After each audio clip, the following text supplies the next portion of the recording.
back to another episode of the best podcast in the world. I've given us that title.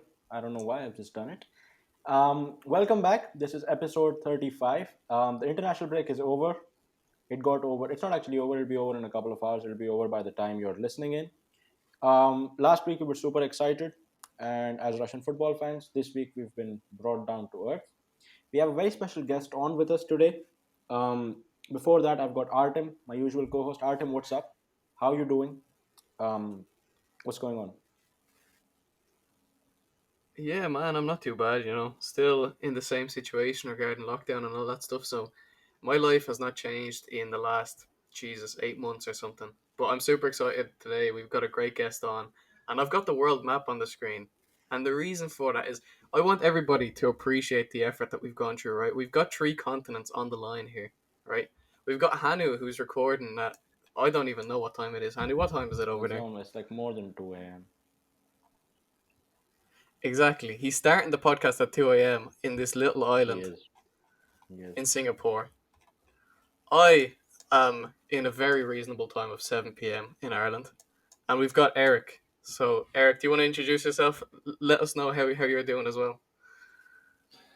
Hey, what's going on, boys? Thank you so much for having me on here. Big fan of this podcast and big fan of you both. Obviously, I've followed each other for a while on Twitter, so I really appreciate you having me on here. I don't know about being a very special guest, but I guess just a guest nonetheless. But yeah, I am in the great city of Brooklyn in New York City, and it is just after 2 o'clock Right. p.m. So here. we've got all the types of times you can get. I'm actually 12 hours ahead of Eric, which is insane. Um, Yeah, you know what? This we are time traveling yeah. for this podcast. So if you appreciate the effort we've gone to time travel to record Yes, this please podcast, press please leave a like. like. And also on this podcast, we've had people from Russia, people from Hull, England, people from we had a guy from Florida. We had a guy from Greece and Hawaii last week. We had a guy from Kenya. So we really are bringing the world together. And Eric, by the way, you're gone.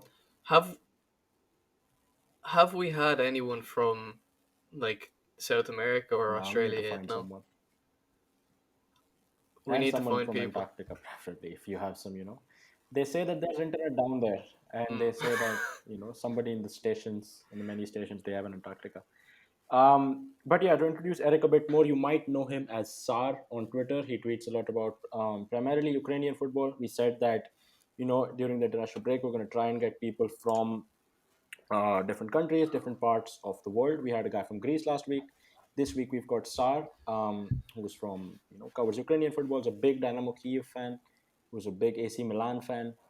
And also, you have your own podcast as well, don't you, Eric, about Dynamo Kyiv? Could you tell us a bit about that so that the people can learn, follow that as well?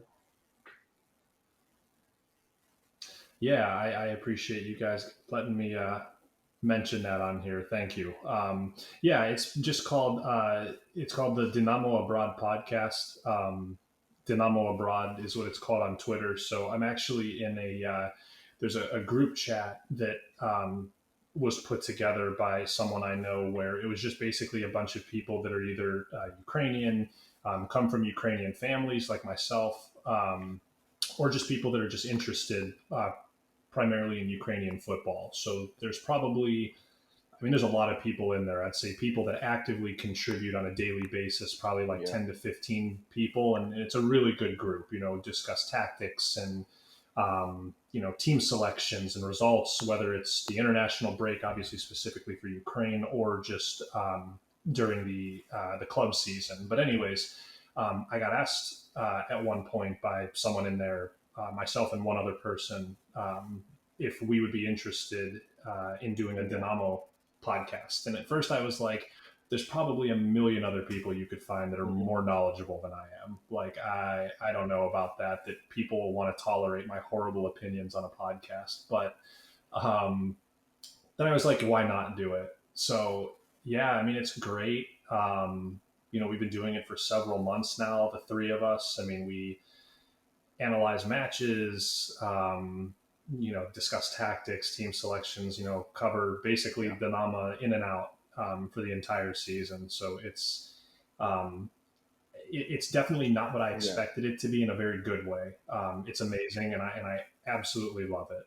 So I'm very fortunate for the opportunity to be able to do that with two friends of mine who also Yeah, do a that's great to hear, fantastic man. job. Like, I mean, I hope people will check it out because, Russian Ukrainian football, there's lots of similarities, and you'll find that people who are tuning in from abroad, like myself, who are not necessarily Russian or Ukrainian, they tend to be interested in both of those, right? So it's of course a great thing. Sure. And since you live in, this is completely off topic, but that's what we tend to do. We tend to like swing massively between topics. Artem, it's been a while since our last NBA discussion. So Eric, since you are an authentic American that we have over here, do you support any NBA teams? Or what American sports are you into?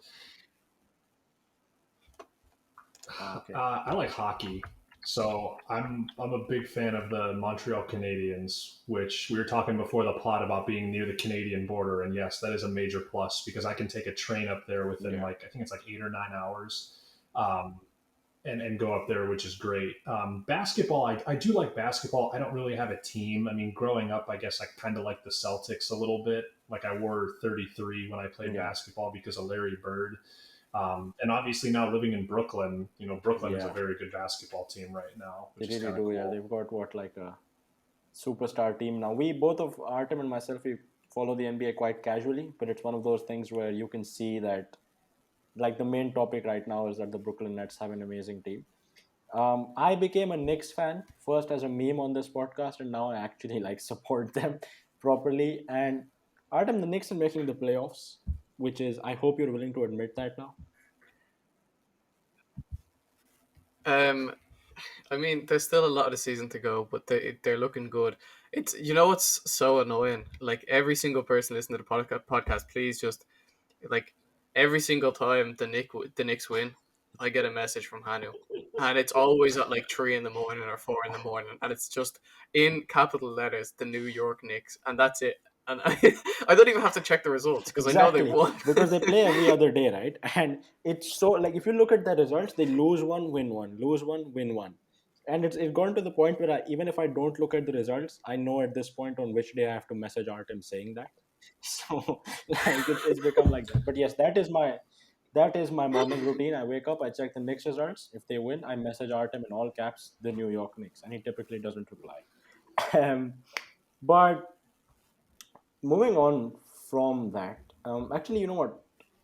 Hockey is a really interesting thing that you mentioned, Eric, because I only recently found out that you are allowed to actually hit people in hockey. Like you can just punch players, and no one, like the refs are just watching, right? And what's that all about? Yeah, I mean, I don't know that you can necessarily just punch players. I mean, if it's like a fight, then yeah, okay, for sure they go at each other. I mean, it's definitely. I mean, you watch what they're doing, and to say along with that they're doing it on ice too while Yeah, skating is just unbelievable.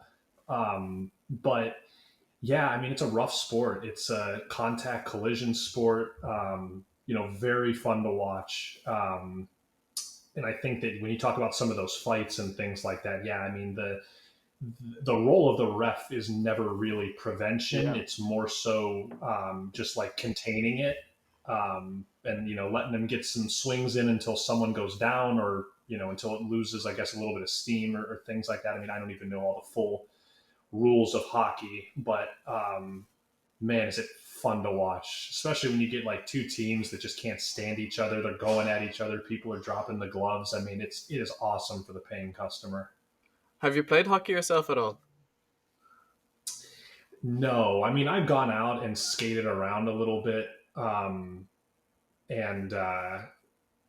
yeah, I mean, not that good. I mean, I sometimes I played in goal, and Artem, I'm sure you're familiar with what's his name, Tretiak, who I imagine myself as, but no, I'm nowhere near that ability level. Yeah, I mean that's I can't imagine myself playing. I don't think I just feel like it's a sport that has too many like I don't know, different Yes, abilities yeah, that you've got to be good at. Like you've got to be good at skating Yeah. and good with your hand-eye coordination to hit the ball and everything. Like yeah, that is just it's too many things happening at once for me. I'll stick to yeah. football. I'll stick Football. to stick Exactly, to the because it's easier like sports. I've only seen snow twice in my entire life, so skating on that Oh my is god! easy.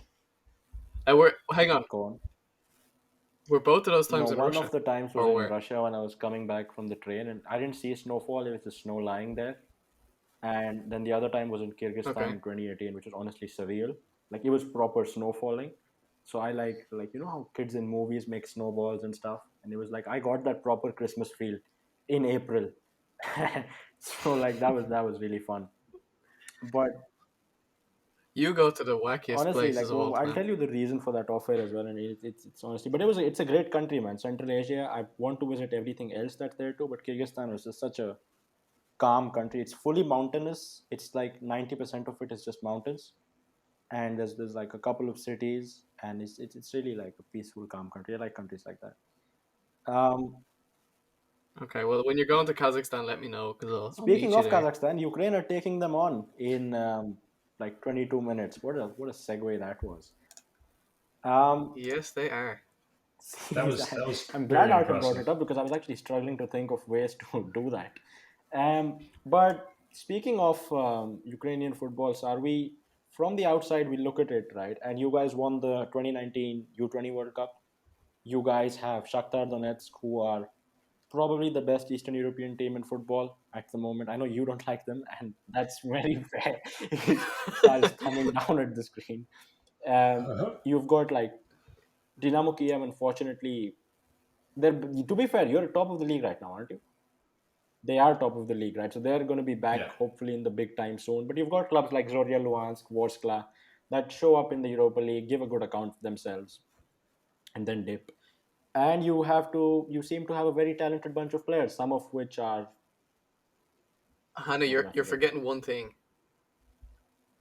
Remember, we had a podcast maybe 2 months ago or so where we discussed whether we would prefer to go for a career in rap Yeah, or in yeah, football. yeah. Do you remember that? Well, Ukraine have a player who's done both. What?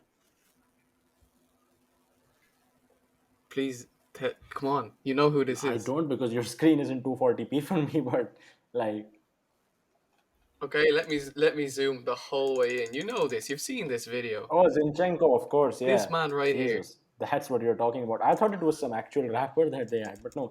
Have you seen Zinchenko's? He's a rapper. What are you talking I about? Did did, you but I not watch didn't that video? remember Did you that not off the listen to the top of my song? head. I don't know, Eric, if you've seen it, but it was Zinchenko doing like a rap video when he was at UFA. Yeah, it was pretty funny. That's a good one, Yeah. man. And you've completely made me forget what I was saying. But I was just asking Sar, what is your long term outlook on Ukrainian football? Do you think it's largely positive? Do you feel like the way forward is up, or are you not as optimistic? Oh, that's a really good question.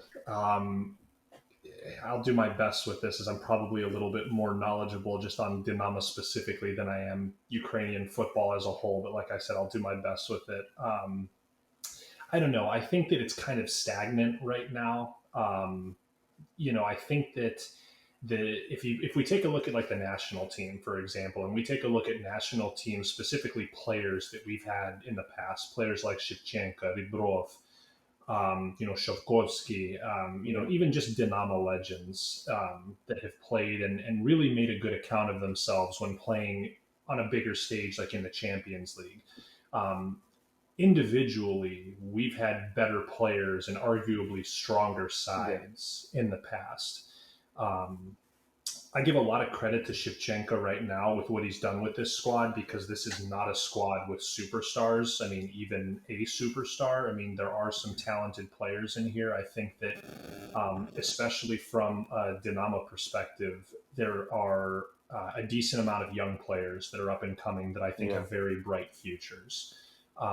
But you take a look at the league, and you've got Dynamo and Shakhtar. I mean, you've got Zorya, who, yeah, I mean, not to say that they're a pushover. They're a tough side, but they don't really do a whole lot in Europe. I mean, they make an okay account of themselves, and then in the league, um, again, they're typically like, the third place team. And then, behind that, Vorskla, who, again, not to discredit them, they're decent, but when we played them, we beat them 2-0 and pretty much controlled the entire match. So, I mean, I'm not even necessarily, wouldn't be worried about them too much. But, it's very much a two-horse race right now in Ukraine, has been for a while. It's as much as I want Dynamo to win and always win, I do still want there to be a competitive league. And I take a look at teams that have folded that were, um, historically solid squads, or, solid teams, and even historic teams, teams like Dnipro, Metalist Kharkiv, who honestly I miss seeing in the league. Even a team like Chornomorets, who are currently working their way back up, hopefully will get promoted, even though they're a big rival of Dynamo. But still, I want to see a healthy league. So, even Shakhtar have some decent youth talents, as much as it pains me to speak well about them.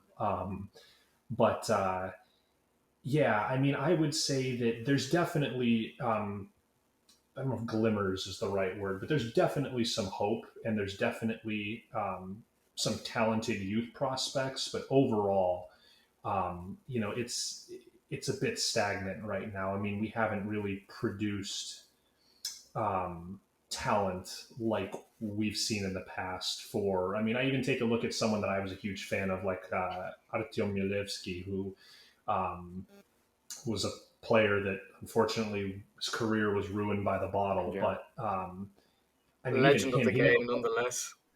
yeah, exactly. Yeah, exactly. But I mean, he was so talented. Like, he was so good, and he could have played abroad. By sure, I mean, wasn't the next Shevchenko, but absolutely could have played abroad.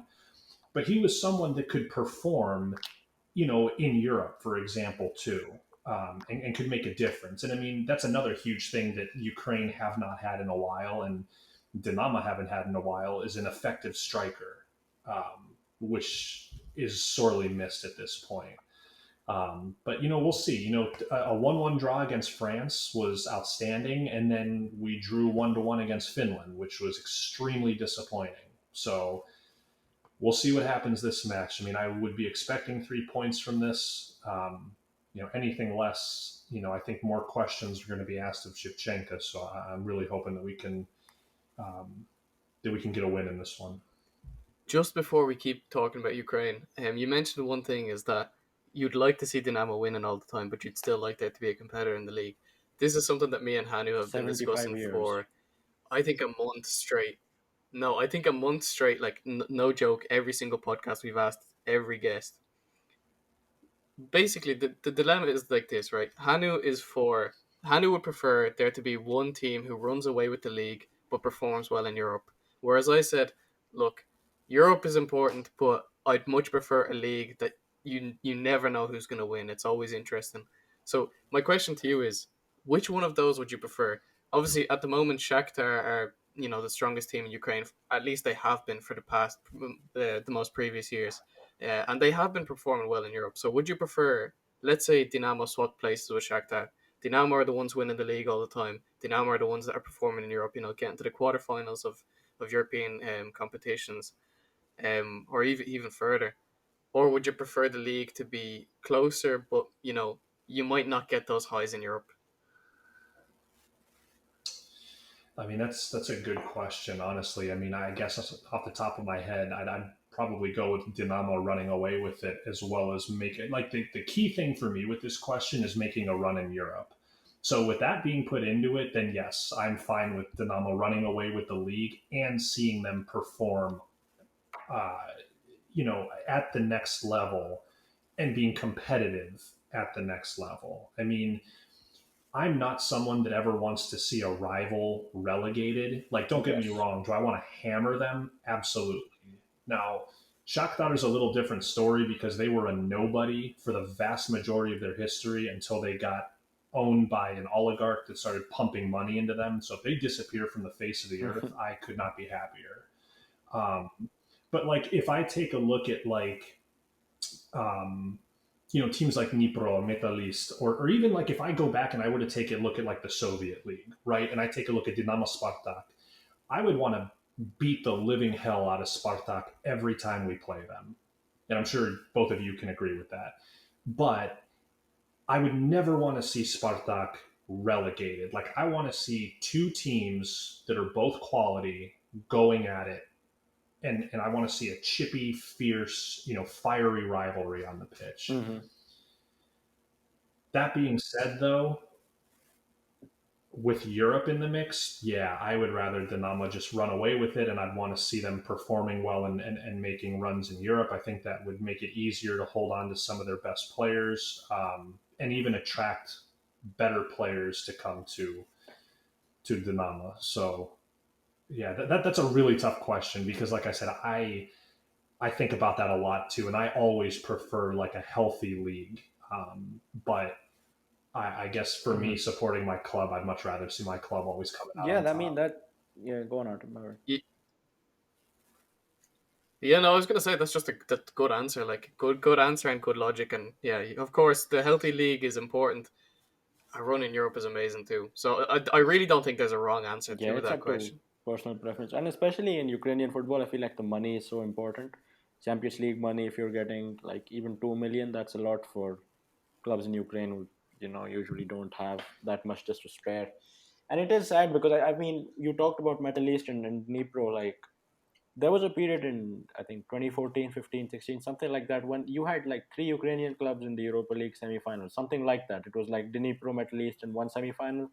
Then Dnipro went to like play Sevilla in the final, something like that. And then you saw that Tyson scoring that volley, which was like a classic goal. So there was this point where both like Ukrainian clubs and Russian clubs, they were solid consistently in like respectable stages of Europe. And then, like you said, some clubs just died out. Some clubs have just become bad. I don't know if that's due to quality. I don't know if that's just due to maybe luck. Maybe it could be due to that. But this Kazakhstan game is interesting. Going back to that because I follow Kazakh football, and they were nice against France, man. Like it's always tough playing against France, especially like it's the new manager's first game. That was he played like a really weird 5-4-1 formation. Of course, the talent pool in Kazakhstan isn't massive. Both the goals they conceded weren't great, but overall they held their own. And I feel like you guys will probably win, but it probably won't be like Belgium beating Belarus 8-0 or something like that. It'll be 2-0, 3-0, whatever, but it won't be that easy. And now that I've said it, watch you'll win like 75-0 or something.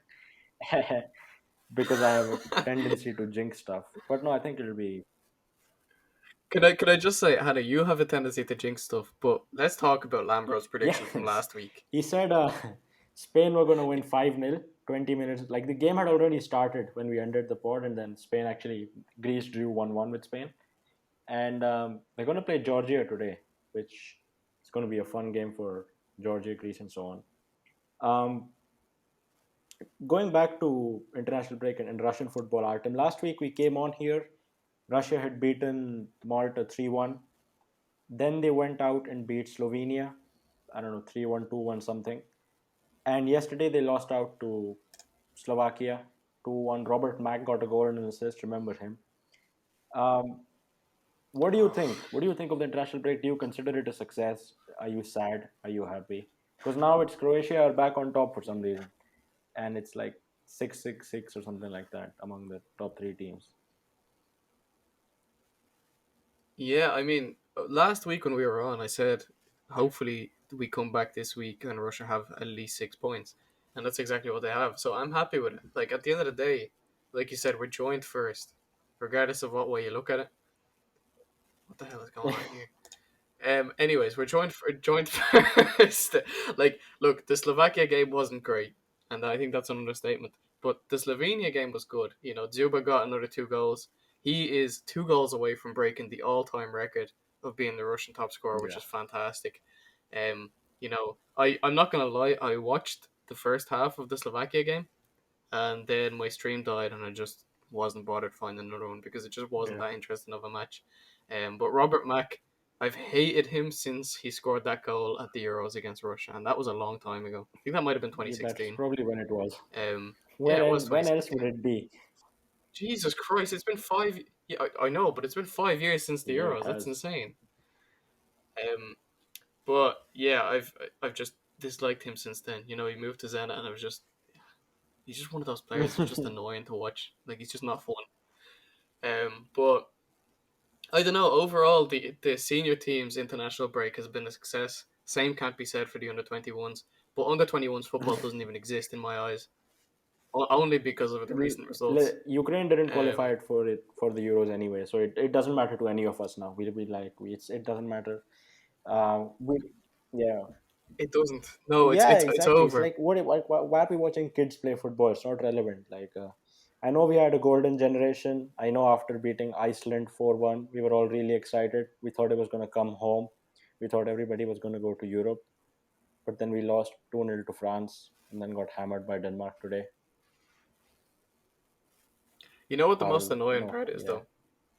Like, we had been talking about how this youth team is better For than the 5 senior years we team. like for honestly We have been for talking so about this long. for so long. Since the first international team Yeah. came out in September this season, we have been talking about how the senior team would lose. But what does that say then about the youth team if they can't even win in I their own still think the tournament? youth team would beat the senior team, by the way. It's just how they play, man. I don't know. It's just You know, I don't like it. Like I don't know what Russia is. What's the issue competitively? Because the players are good, everything's good, but they did not even look like a team today. They just look like it was the first time these 11 guys have played football together. Awful in the it's when you start. It's when you're starting a new save on FM and you just bought a load of players from everywhere and you don't do any tactics or anything. You just go No, out it's there and not. enjoy It's not. yourselves. You That's know, what you that's what you this play was. FIFA and Ultimate Team. You've got a starter squad with 35 chemistry. That, that's what that was. Because these guys are all good, but it looks like they've never played together. So many bad passes, and then Denmark, on the other hand, efficient. And like I don't know, that's it's sad they're out. Uh, Those damn Danes. I no, hate the Danes. Always playing against them in Ireland. They always beat that's one of us. those games. And now they're breaking my heart Yeah, that's over one of here those too. international games that happens every 2 weeks, like Scotland, Israel. Feel like Ukraine play France way too often. That Man, games happen. we play. No, no, the worst international games for me. Like, I used to go to a lot of the Ireland games, obviously before COVID. I still would if COVID wasn't a thing, but um, we used to play Oman like 3 times a year, or at least it felt like 3 times a year. I watched Ali Al Habsi play way too That's many funny. times. That is yeah. I mean, that's just I don't know why you play that. Speaking of Oman, India lost. I don't know why, but like India lost 6-0 to the UAE. I thought you were gonna say something like, "Speaking of Oman, oh man, I India were mean, terrible the they other were they day." were honestly. That's why I don't watch Indian football. This is so sad. But Imagine, Hanu, 1 billion people and you I can't don't even want to string talk together about it. 11 players. I'm gonna ask Eric about New York. And do you watch any like? Do you watch? Because Artem was talking about how he's watched Ali Al Habsi way too often. Like, have you watched many live football games in like stadiums and stuff? Do you get to do that much in like the MLS and stuff, or not so much? Once things open back up, yeah, I will. So I can actually, one of the guys actually on my podcast lives in New Jersey, not very far away from where I'm at. So I know that like New York City Yeah, FC plays at Yankee Stadium, which is up in the Bronx, and in New then Jersey. Red Yeah, Bulls play. I believe they're in New Jersey. Yeah, so I'd like to get out there, and then also there's actually a local Ukrainian team called Sich that plays also in New Jersey. Who one of my friends on the podcast is a supporter of and goes to their matches. So I'd like to get to one of their matches eventually too. But yeah, as soon as things open back up, I will. I mean, obviously it's not the same level that I'm accustomed to watching at, but um, yeah, I mean, I think that too, especially right away, it's just going to be like a huge rush of people trying to anything. get out and do everything that they can to be around people again and things like that. And honestly, like, I won't even care what the level of football is as long as I can watch football and be around people like in person. I'll be there. Here's a question for you. So, the way in American sports, it's usually massive days out, whether it's for the NFL or anything. Like there's tailgating, it's a whole day is made out of a sports event. Is it the same for the MLS or is it not? I guess I'm not as in tune to the MLS fan culture, but I guess not that I'm so much aware of. I mean, I'm more so knowledgeable of tailgating as it applies to American football. Like, I guess I'm not saying that it doesn't happen, but I'm not as familiar with like tailgating for like baseball and basketball games. But I know for football, yeah, like the day of a football game could be at like 1 o'clock p.m. for example, and people get into the parking lot of this stadium at like 6, 7 a.m. and Jesus. they're like drinking, they're grilling food and stuff like that, and I have never understood that. No, because my next question was actually, do you think that I've asked this of a few people? Do you think that that kind of culture could make its way into like football, Ugh. European football, Russian football, Ukrainian football? Could it grow? Like, could that be something positive, or do you think it's just useless? It's useless. I hope that it doesn't. And I'll tell you what, if it does happen, I will gladly form a committee so that we can stop it.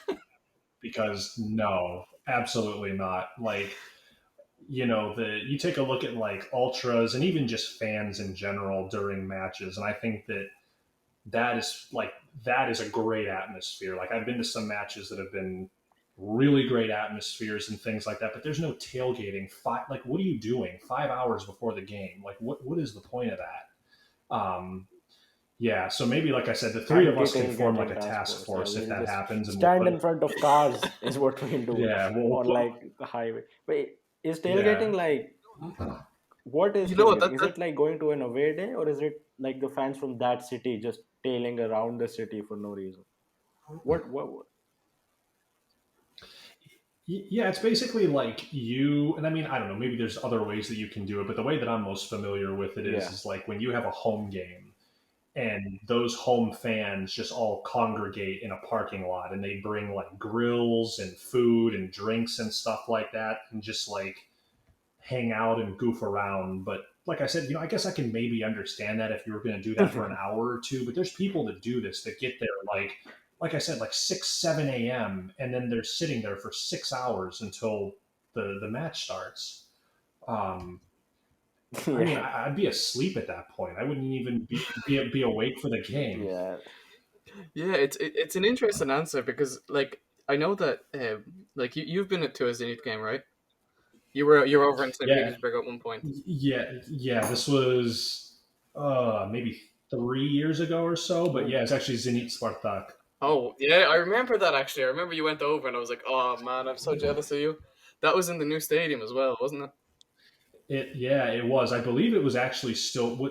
It was originally called the Kristovsky, right? That's the one, yeah. Before before it got changed to the Gazprom. Yeah, so it was still called the Kristovsky at that point, but yeah, it wasn't quite a sellout, but I think that there were like 64, 65,000 people there. And Yeah, I'll tell you what an experience. It was, I mean, that stadium is state of the art.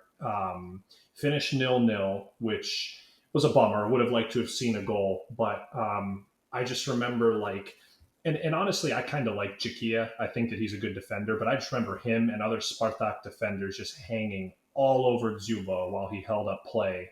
Um, and Kind of impressed with his strength and, like I said, his hold up play. But Yeah, talking about like the fan atmosphere and things like that, that was just, yeah, just wow.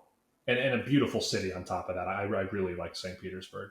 Yeah, it's amazing. But what's interesting, what I wanted to ask you about actually is Zenit have recently been well, recently they've been doing it for about 2.5, maybe 3 years. I don't know if they'd been doing it when you were over there, maybe not. But they'd been trying to make their like home games kind of I wouldn't say the same way that the American like football games would be, but they've been trying to make an experience of them. So like one day they'll turn like the inside of the stadium into a museum, or like they'll have like free food for all the fans, a barbecue, or like they'll have like a player signing autographs or something, a meet and greet kind of thing. And they're trying to get people like 3-4 hours before the game into the stadium to go through all these experiences. Even I think there was one where you could Yeah. get your hair cut while you're watching the match. So like those kind of things. Like, do you think that? you know, that's just. Do you think all of that kind of stuff is useless, or do you think it's good marketing? Do you think it's like, do you think it's smart for Zenit to be spending their time and money on that, or I mean, honestly, I don't see a problem with it. So, I mean, for me, if you're just like in America, just sitting in a parking lot drinking and just being cringe Hmm. for 5 hours, I mean, like, come on, right? But so I remember going to this match though, and a lot of those things that you were talking about were going on because I didn't get there.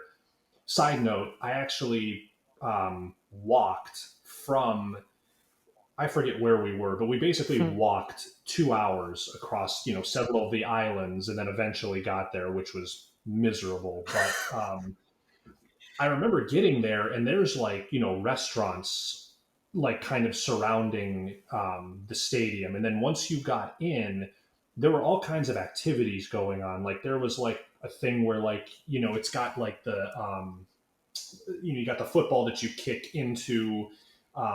It's like a canvas in the air with holes in it. You got to get it through the hole Yeah, to to win a prize. There were like face painting and things like that. And I think things like that are really good. And that's one thing that I think Zenit and really a lot of Russian clubs do that I wish Ukrainian clubs would do is the like the yeah, marketing and the engagement.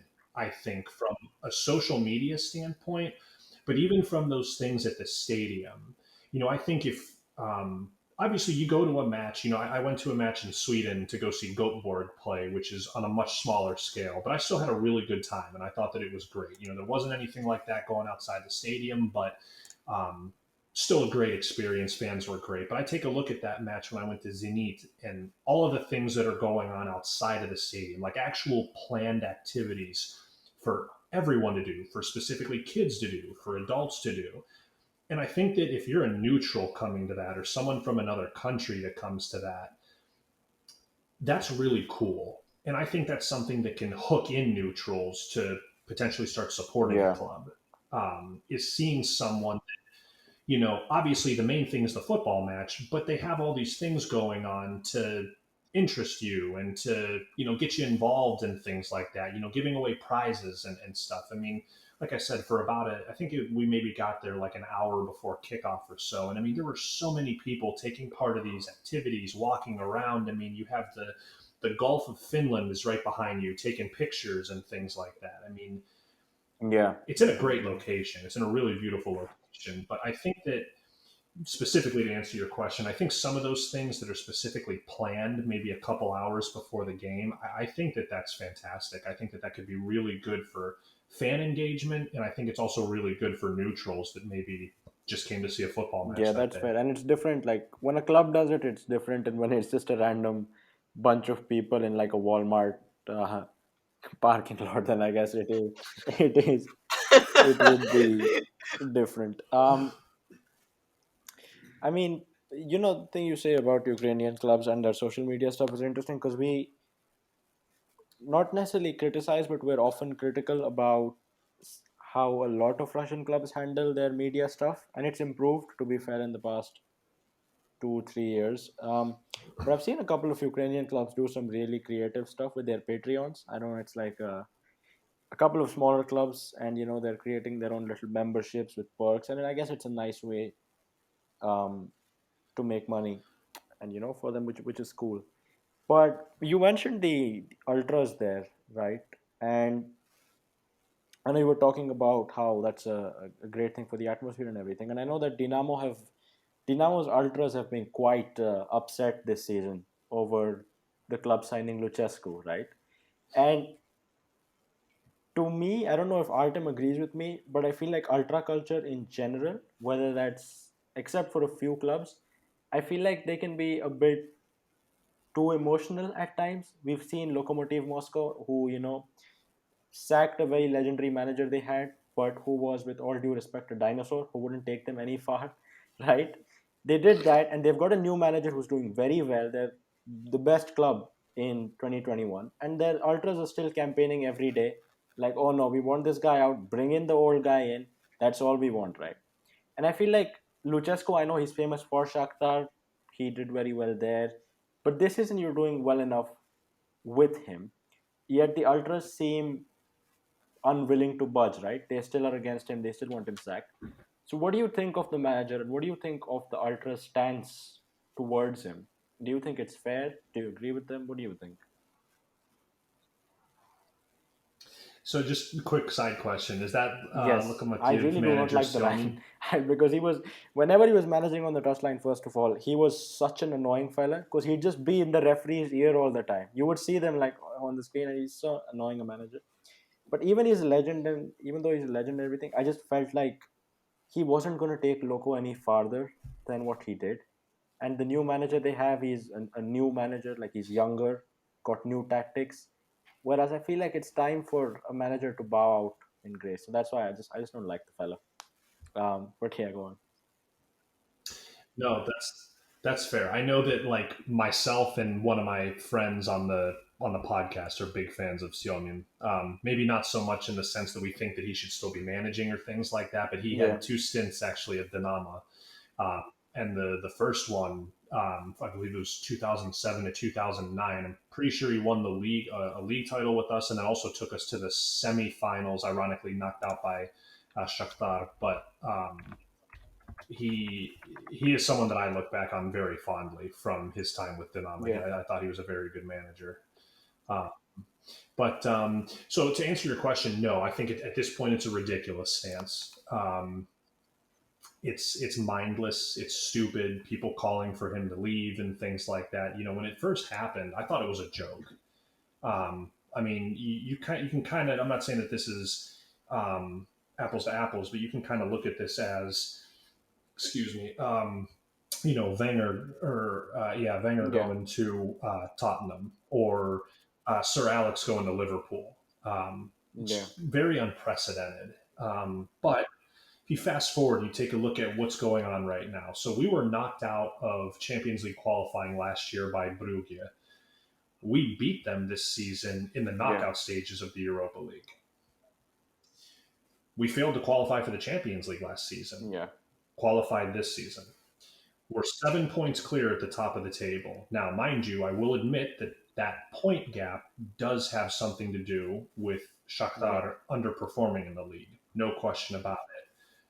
But the other side of the coin is that we're there on merit because we're beating teams this season that we were losing to last season. And with all due yeah, respect, teams that we should be beating. The other key component of this is that we have a virtually unchanged squad from last season. So you get a manager that comes in. The prior manager was not successful in these aspects. New manager comes in, no, like virtually no new signings. It's not like he got a bunch of new signings to come in. Takes the same exact squad and outperforms that prior coach. How can you be upset with that? And you know, I have my personal views on yeah, Lucescu, the person, right? But you got to separate the person from the manager, especially as it relates to results. And at this point, Dynamo have progressed, and they yeah, are progressing underneath him. Now, I'm not saying that they're a team that's going to be challenging in the Champions League or anything like that, but they've made progress from last season to this season, and he's got them playing as a yeah, very effective unit. And I'm sorry, I don't care who the manager is at this point. If you're doing this, if this is what you can do for this club, I mean, what could you, like I said, unfortunately, emotions cloud rationality. And I could understand it at first, even after a couple matches being upset at it. But at this point, like, come on, like, what could you possibly be upset about? You know, there's a saying that we would appoint managers with what is it? A Dynamo yeah, heart, Dynamovskaya serce. And like those were the signings that we made. They just had to have a relation. They just had to be like yeah, a prior player. And okay, you're hired. So definitely one that raised a lot of eyebrows. But like I said, it's results. That's what football is. I mean, I get that you want to entertain and things like that, but at the end of the day, you want results and you want trophies. We end this season. We've already won the Super Cup. If we win the League the Cup league. and the Yeah, we're also in the semi. Yeah, we win the league, and if we win the like the Ukrainian Cup, which yeah, Shakhtar have already been knocked out of, so we should really be winning it. a domestic Mhm. treble, and I'm not trying to get ahead of myself, but we also qualified for the Champions League. Like, what could possibly be wrong with that? What could you possibly not want this guy? And he's got a 2 year contract. He's earned his second year at that point. He's Yeah, far I mean, exceeded it. Um, yeah, that's the thing. but yeah, It was similar with Yuri Simon was that, and Loco fans. The thing that happened with him was that the management at that time didn't extend his contract. They didn't give him proper send off, which I would understand why the fans would be angry at that, because the management, the CEO, and everybody, they were horrible. They had a terrible relationship with the fans. But they brought this new Serbian manager in. He performed very well in Europe, even though they finished last. They got two draws against Atletico Madrid and played very well against Bayern, Red Bull Salzburg. And now you have a completely new management in charge of the club. And the manager himself, he has made Lokomotiv into, on form, the best team in Russia. He's got players that were awful playing like their top quality players. So I feel like at a certain point, fans need to, ultra specifically, need to like get past their gripes and appreciate that the club is heading in a positive direction. Artem Lucescu was at Zenit, wasn't he? What did you think of him? He was. I hated him so much. Just he brought in the worst players ever, and Who did he bring I in just actually? I don't know. I think I did. Oh, he brought in the worst players Oh ever. my He brought god. in Hernani. He brought in like a lot of frauds. Like I think the one player he brought in that was, although I can't remember for sure if it was him or not, Giuliano. I think it was him. He brought him in, and he was the one player who was really good, and the rest of the players he brought in were shocking. Like he brought in players like, oh jeez, I can't even remember half of them. But like basically, our best signings were like Jesus Talagov and Christ. stuff like that, which is So it ridiculous. doesn't work out for everybody. Um, no, no, and I think I think he may have just underestimated, or maybe he just you know thought the Russian league was going to be very similar to the Ukrainian league, and it ended up just not being as similar as he'd liked. But just before we move on to any other topic, I just want to say Yuri Silman has he's managed New Zealand in the He's Olympics. managed Kabbalah in Azerbaijan. He's had a very, like, if you looked at his career, like on his Wikipedia, you would think he is a fraud. You would not think that he's such a successful, like, legendary guy because he has managed some proper bomb clubs. He, He has managed Russia. He has managed the Russian national team, and he did not lose any of the how games many with did he them. play? 3 wins and 7. 4 draws. Phenomenal. Um, But that's not bad. Like all things considered, 7 games in a row without a loss for Russia in like a time where Russia weren't exactly I at their want to peak. speak to Pamir Dushanbe fans from 1983 to 85, see what they think, and the New Zealand people in that year. Jesus Christ. Do you reckon any of them people are still They'd alive? only be 60, 70, 50 years old. They're not. That wasn't 200 years ago. Yeah, but you never know. Like the life expectancy It's fine. in It's fine. Tajikistan Don't don't isn't don't as high as. disrespect Tajikistan like that. But That's actually a sick it crest, is though. a I sick like that. crest. You gotta respect Tajikistan. I like the fact that it has Ministry of Defense on it as well. That's a big They're a real respect. traditional club. Our CSK, Pamir Dushanbe. Um, Real traditional club. Any news with Ukraine? I think it's still nil-nil. Or is it? Yeah, it is nil-nil. Still Only 0-0. Scotland have scored and Iceland. Everything else is nil-nil. Um, Artem, I think you're look at Lucescu's signings, right? So in the summer he brought in Giuliano, Robert Mark for 3.5 million, and Novoselicev for 1 million. Then in the winter he brought in Hernani for 8 million, which is mad. But then Andrei Lunev, Yeah. Johan Molo, Salagov, Ivanovic, and Evgeny Chernov. That's not bad. Um. Sorry, I actually didn't even listen to the last few. I was Salagov, searching this Ivanovic, myself. But yeah, Robert not Mark, bad. right? Talagov was For 400k, okay, yeah, like a good backup player. Yeah, Ivanovic was great. Ivanovic, I have no problems with. But look at the rest of those players that you just named. What season was this 16, again? 17. 16, In 17. fact, Like it was just Mancini had a Robert worse. Robert Mack was the most average player of all He had time. one good game against Dynamo Minsk, and that's it. That's it. That's all. Who Mancini? No, Robert Mack. I no, I thought Mancini was better. Like, look at these players. Hernani, just terrible. Giuliano was the own of Giuliano. Lunyov had a few good seasons. He's come back to the team now. Johan Molo, I really wanted him to do well. I love that guy. Novoseltsov is just, Bad. He was horrible. who does he think he Yeah, is? Oh he my was God, bad. Novoseltsov, I remember him. He He was was so awful. bad. He was.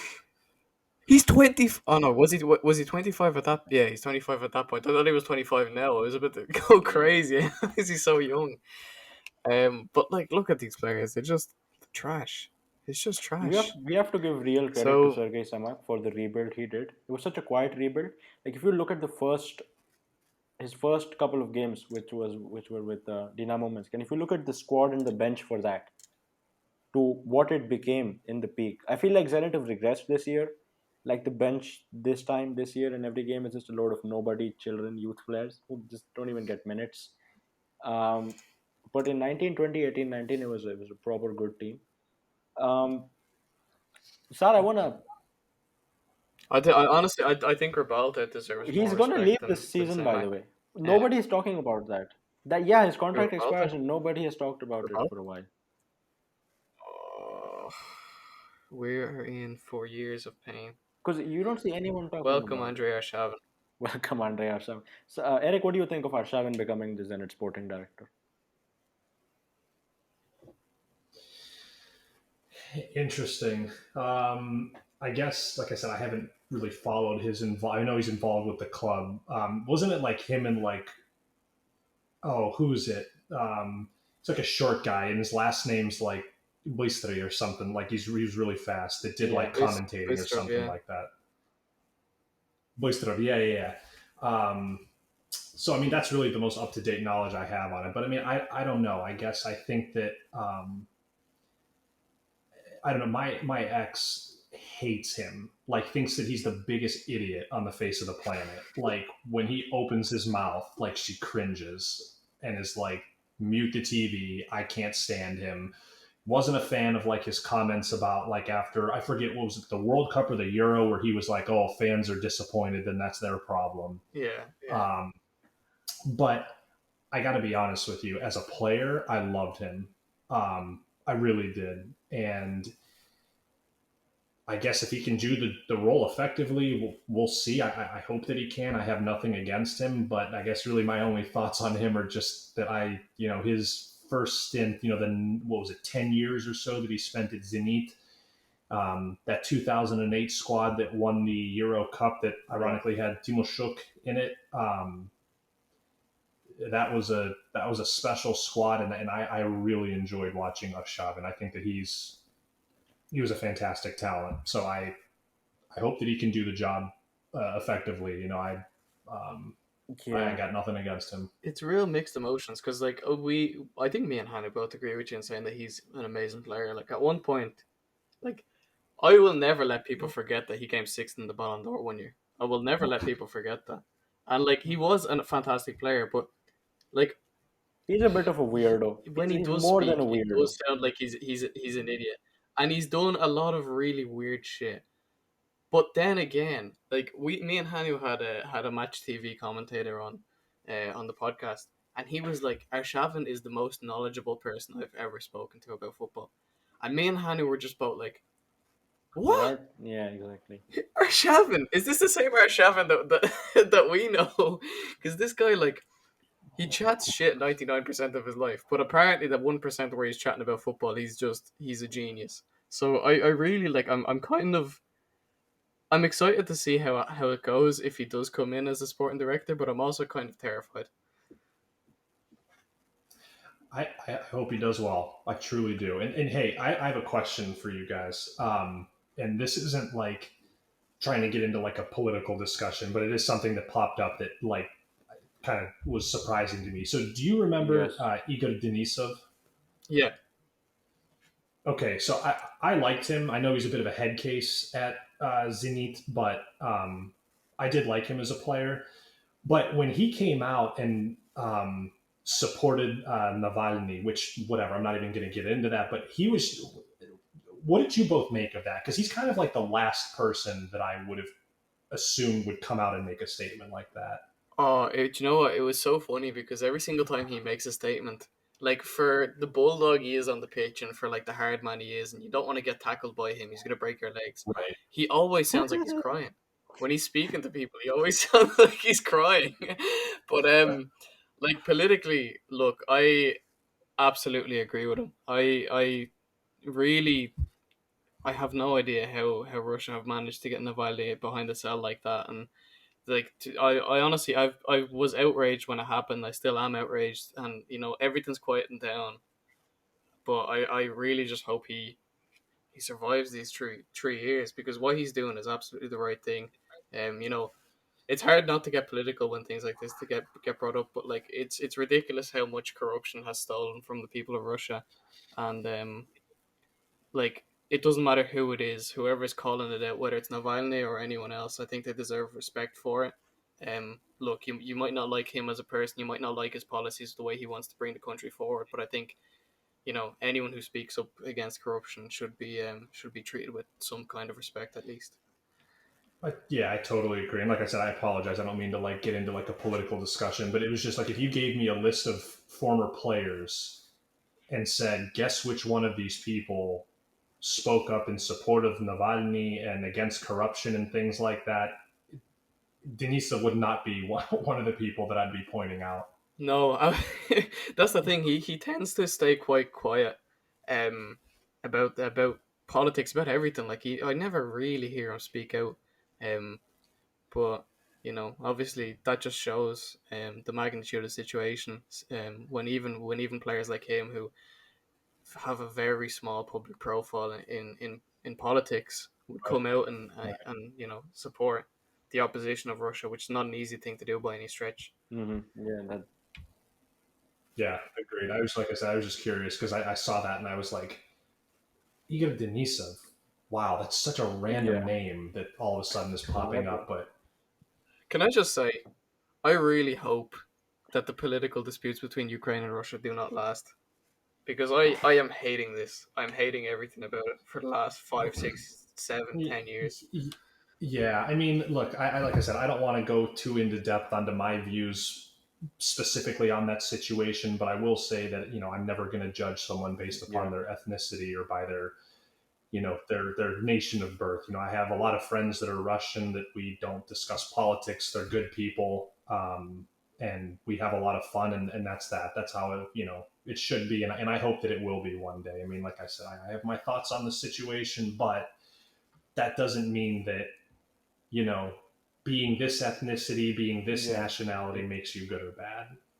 Absolutely, Um, there's no bad nationalities, only bad And people. it's the sad thing is exactly, that exactly. most people, no matter what part of the world they're from, I mean, as an Indian, it's Pakistan. As a Russian, it's Ukraine. As a Ukrainian, it's Russian. It's like most people are just regular, all right, nice people. Like if you talk to them, they're not gonna. It's always like the politics, the military. That it's a few people. It's a very select group of people that ruin the world for the most of like everybody else. That's the sad thing, and I do hope that one day that'll cease to exist and sort of everybody can live in a state of peace and harmony. I know that's very idealistic, but I hope that we get to see it. Ukraine are winning, as Artem is put on the screen. Roman Yaramchuk with the goal. Yeah, yeah, yeah. Yaramchuk scored. Okay, He plays in excellent, Belgium, doesn't he? For excellent. Ghent or Genk or one of those. Yeah, he does. Yeah, credit to him. He's been tearing up the Belgian league. He's done very well there.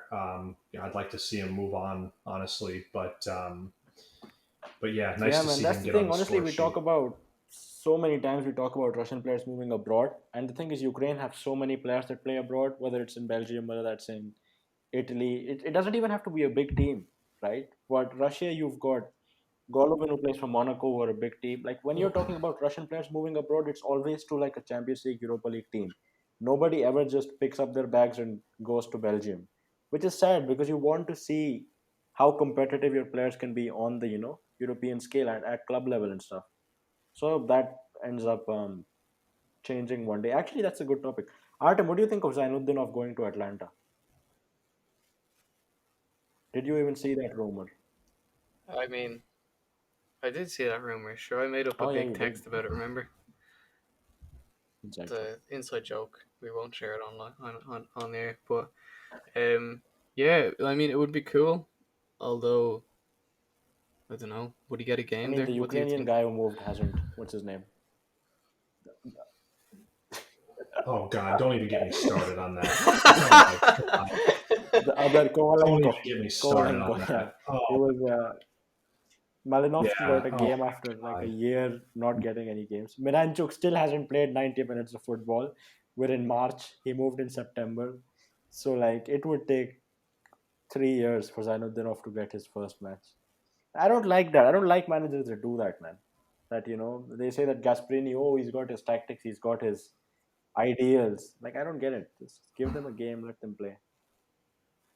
the the thing is, we hate it right now, but if Miranchuk finds his way into those tactics, he's not going to be getting kicked out of the squad even when they make new signings. So I don't know. I feel like for Gasperini is that, going to get sacked. I'm just waiting for him to get a 90 Gasperini is minutes. going to get sacked by the end of 2021. I don't know, like, because there was a time where he wasn't doing too well, but He's very good tactically, but I at feel the end like of the he's day, going if to you look at lose the the league squad. table, there, He's one of those guys. I don't know. I don't know. I think that like quicker he'll get rid of players. Like, look what happened Yeah, to it's not Papa going to happen with Gomez. everybody, though, is it? Like at some point, at, I mean, it can. No one's bigger than the club, and I think the manager's the one who decides who stays and who goes. yeah, I don't know. I don't know. That's my prediction. I don't know what will happen. Like at the end of the day, Gasperini's a legend, and what he's done with Atlanta is like a huge achievement. They were nowhere near where they are now when he started the job. So like I can't imagine the board are going to be like, yeah, we're going to get rid of him instead of getting rid of the players underneath him. Like I think that they'll have a lot of trust in him. That's So fair. Let's see what happens. Um, we're an hour in already, and this is me going back 30 minutes. But I remember Erik saying that Zikia was hanging on to Zuba. Um, Artem Zikia famously hung on to someone else uh, yesterday. Can you pull that? Can you pull? Yes, I look at have it that. here already. This is for context. Look at it. Just Erik, I don't know if you can. no. We can't All post right, context. Erik, do you see the This screen? is this is this is no context Russian football. Oh my god, I can't zoom in. It'll just either Yeah. way. Anyway, They're so for hugging each those who other. are listening in on Spotify or those who can't see the screen, Slovakia's first goal yesterday, a corner is swung in, and this picture essentially depicts Mario Fernandes and Zikia hugging each other, and then in the back there's Skriniar who has a free header and he scores. It's the easiest header you'll ever see. But these two defenders, world class elite defenders they're supposed to be, are just hugging each other for a good 15-20 seconds. And it became a huge meme on Russian football Twitter, rightfully so. Um, but this is why we won't win the Euros, Artem. Stuff like this. Like, yes, this is This why. is why we won't win the Yes, Euros. I You did. thought we were Yes, going to win the I Euros did. before this. But this is why we won't. Um, Okay, well, Hanu, when you're in Russian football, as long as I am, you'll notice that this is just disappointment after disappointment. We it don't is, have much yeah. fun here. This isn't a fun league to watch. This is just if you enjoy pain, if you're a little bit sadistic, then this is the league for you. It is, yeah. I mean, I don't know how is Ukrainian football overall, Eric? Is it the same? Is it just disappointment after disappointment, or are you ever happy watching it? Does it give you hope? Like, does it give you hope for the future, or is it just pain? Um, Both, are you all of talking it. like national team or club level? All of it. Okay. Well, I know that I'm pretty sure not. Was it last year or the year before that Ukraine went Right. undefeated for the entire year, which was very impressive. So I mean that definitely I had a lot of joy from that. Club level, I would say that I have more so this season joy watching even still the national team, but especially Dynamo. I have a lot joy more joy, I should say, watching. But overall, yeah, it's still it can be pretty calamitous Mm-hmm. and. Some of the times when watching, you can literally just feel the plaque is inching closer to your heart, and that heart attack Yeah. is just going to come on at any second. Uh, VAR and I'm sure, I think I've heard similar things in Russia, but VAR in Ukraine is an absolute joke. There was a player who described VAR in Ukraine to being like monkeys having machine guns, Yeah.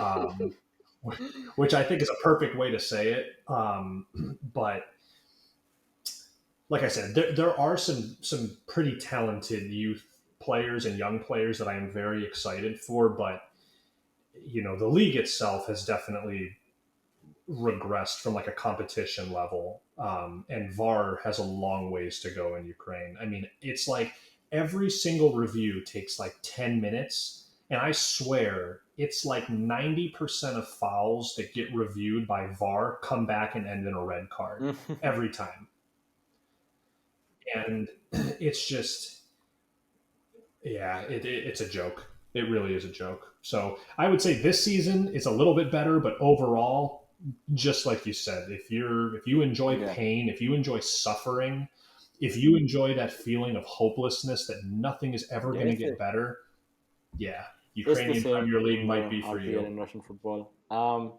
But that's a perfect, happy sort of end to the podcast. I know the Ukraine game's already 30 minutes in, and we're already an hour through. Um, but yeah, man, Eric, thanks a lot for coming on. Should definitely come back on at some point, hopefully, once Dynamo have been announced as champions. Would love to have you back on. Is there anything you'd like to promote or plug before we go? No, no. Like I said, I appreciate you guys giving me, first of all, having me on here as a guest. It means a lot. I'm a fan of both of your works. This podcast is absolutely fantastic. So it really means a lot that you both wanted to have me on. So thank you very much for that.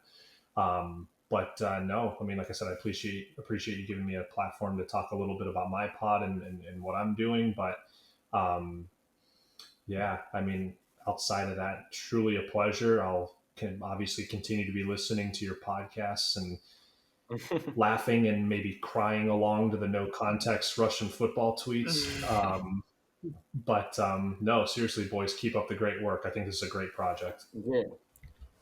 Thanks a million, Eric. I'll finish off. And listen, thank you again for coming on. If you're ever in Ireland or I'm ever in New York, we need to go for a drink. Um, Absolutely, for sure.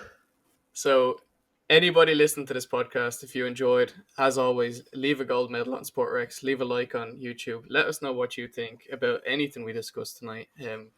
Half of it's already gone out my head because my memory is shite. But anyways, we will see you all next week.